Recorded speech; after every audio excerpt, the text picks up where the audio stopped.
जी, आप बताएं। आपका पहले तो आपका अपना नाम बताएं, पूरा परिचय और जगह का परिचय, और उसके बाद में फिर आपकी जो मुख्य समस्या है वो बताएं।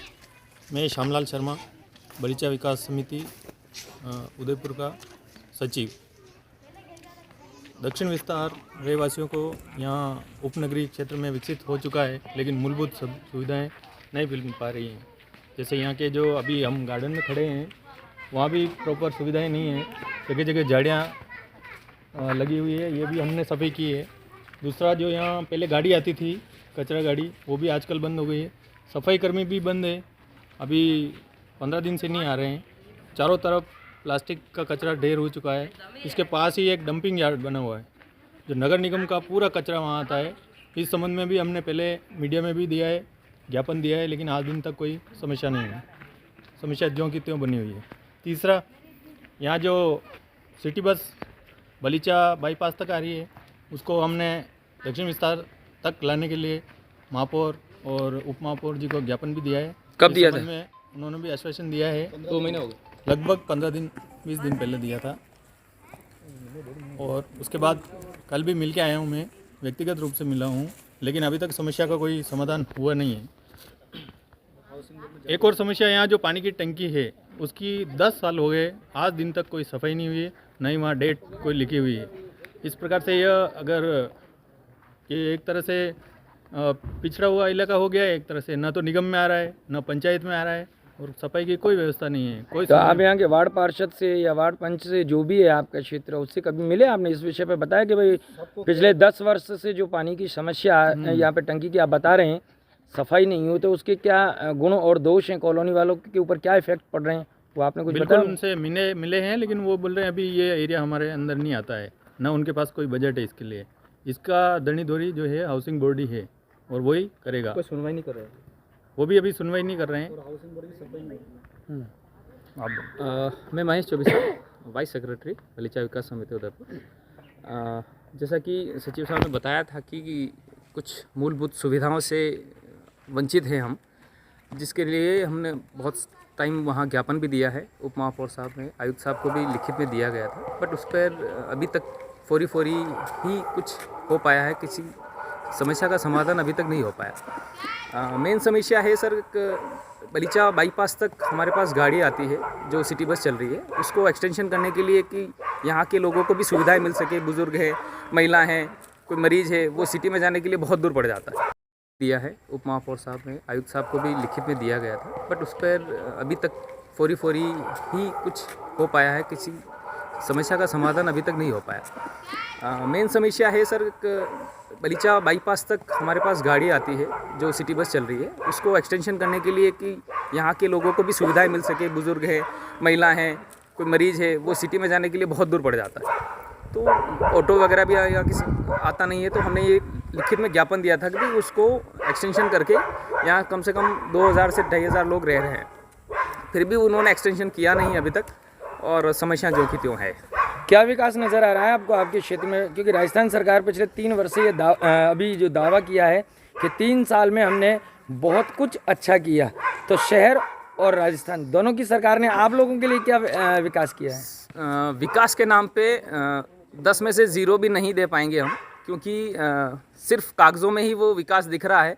धरातल पे आपके सामने है, ज्यों की त्यों अव्यवस्था बनी हुई है। विकास के नाम पे कुछ भी नहीं हुआ है। एज ए रिफ्यूजी हमको यहाँ दे दिया गया है, एज ए रिफ्यूजी रह रहे हैं। मतलब हिंदुस्तान जब आज़ाद हुआ था, कुछ लोग रिफ्यूजी बन के रुके हुए, हम उदयपुर में आए हैं, वो एज ए रिफ्यूजी की तरह ही रह रहे हैं। ना कोई मूलभूत सुविधाएं हैं, ना नगर निगम हमको अपनाना चाहता है। हाउसिंग बोर्ड ने हमको मकान दे के, मतलब जैसे कि फ्री में दे दिया, हमने पैसे दिए उस चीज़ के, फिर भी कोई मूलभूत सुविधाएं वो दे ही नहीं पा रहा है अभी तक। तो विकास के नाम पे किस 0 हुआ है। बजट आता है नहीं आता है, वो हमने जाके पता भी किया था। बजट भी आता है, बट बजट वो पैसा कहाँ जाता है, वो कागजों में ही सिमट के रह गया। कभी आप हाउसिंग बोर्ड में जाकर के वहाँ के जो आला कमान अधिकारी हैं, उनसे आपके संपर्क हुए? सर कितनी बार जाके आए, जूते घिस गए हमारे 2 जोड़ी, फिर भी अभी तक कोई कार्रवाई किसी भी प्रकार की हुई नहीं है। आप व्यवस्था देख रहे हैं ना सर, मतलब मेरे कहने से कुछ नहीं होगा। आप धरातल पे आप देख पा रहे हैं, पार्कों पे सफाई नहीं है, रोड ऐसे बने, मकान जो के तो बने, झाड़ियाँ मकानों पे की बात कर रहे हैं। टेंडर से कोई लेना देना नहीं है सफाई का। अगर करवाना है वो तो पूरे 12 महीने का टेंडर ले। ऐसा तो है ही नहीं कि अप्रैल से होगा और दिसंबर और जनवरी में कचरा नहीं साफ़ होगा तो वो गंदगी बनी रहेगी। ये उनको सोचना है। टेंडर व्यवस्था ठीक है, वो एक सफाई हो गई है, बाकी ये कोई हल नहीं हुआ।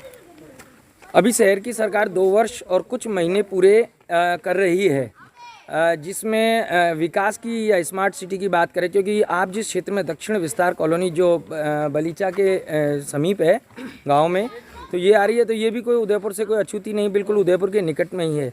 तो आप पिछले 2 वर्ष में आपने अपने यहाँ पर क्या स्मार्टनेस देखी? सर स्मार्टनेस की बात कर रहे हैं सर, उल्टा जो स्मार्टनेस शहर से जो कचरा आता है, स्मार्ट नगरी से जो कचरा आता है, वो सारा डंपिंग यार्ड तो हमारे पे अभी शहर की सरकार 2 वर्ष और कुछ महीने पूरे कर रही है, जिसमें विकास की या स्मार्ट सिटी की बात करें, क्योंकि आप जिस क्षेत्र में दक्षिण विस्तार कॉलोनी जो बलीचा के समीप है गांव में, तो ये आ रही है, तो ये भी कोई उदयपुर से कोई अछूती नहीं, बिल्कुल उदयपुर के निकट में ही है। तो आप पिछले 2 वर्ष में आपने अपने यहाँ पर क्या स्मार्टनेस देखी? सर स्मार्टनेस की बात कर रहे हैं सर, उल्टा जो स्मार्टनेस शहर से जो कचरा आता है, स्मार्ट नगरी से जो कचरा आता है, वो सारा डंपिंग यार्ड तो हमारे पे थोप कर रखा है। कौन सा विकास? हम धुएं के दम में घूट रहे हैं। हमारी समस्या वही हमारे एक तरफ तो पिछले 2 साल से सर आप देख रहे हो, कोरोना ने ऑक्सीजन की लेवल को कम कर दिया, इसके ऊपर ये डंपिंग यार्ड ने हमारा और वो कर दिया सर। तो आप शाम को यहाँ पे देखें तो घर से बाहर नहीं निकल पाते हैं अपन, धुआं ही धुआं है। और इसके पास करीब 1150 मकान और दे दिए हैं, तो वो लोग भी यहाँ आने को भी एक बार कतरा रहे हैं कि हम इस बदबू वाली जगह पे हम कैसे रहें। और दूसरी बात रही सिटी सब बस से जो भी समस्या आ रही है सर, हमारे यहाँ पे हम पंचायत से गुहार लगा चुके हैं। पंचायत कहती है कि आपका एरिया हमारा नहीं है, नगर निगम कहती है कि ये एरिया हमारा नहीं है, यूआईटी कहती है ये एरिया हमारा नहीं है। हमारा सिर्फ एक ही दौड़ी राजस्थान आवासन मंडल। राजस्थान आवासन मंडल सिर्फ आवास देने का जिम्मेदारी ली, इसने पैसा ले लिया, लेकिन आज समस्या नालियाँ टूटी पड़ी हुई है। लोगों में जो महामारी का एक माहौल सा है, ये स्वास्थ्य पे ना सर, कोरोना जहाँ है सर, अपनों को स्वास्थ्य और लाभ देना चाहिए, उल्टा हमें तो और बीमारी दी जा रही है। प्लास्टिक के जगह जगह रोड पे देख लो, ढेर लगे हुए, ढेर। किसके पास जाएं?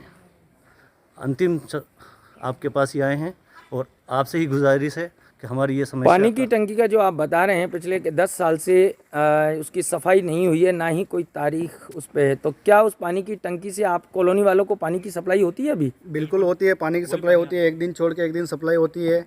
और अभी तक उसमें कितने जानवर तो मरे हुए पड़े होंगे, कोई सफाई वगैरह नहीं है। कम से कम 10 सालों में हर 6 महीने साल भर में सफाई तो होनी चाहिए उसकी, बाकी अभी तक वो नहीं होती है।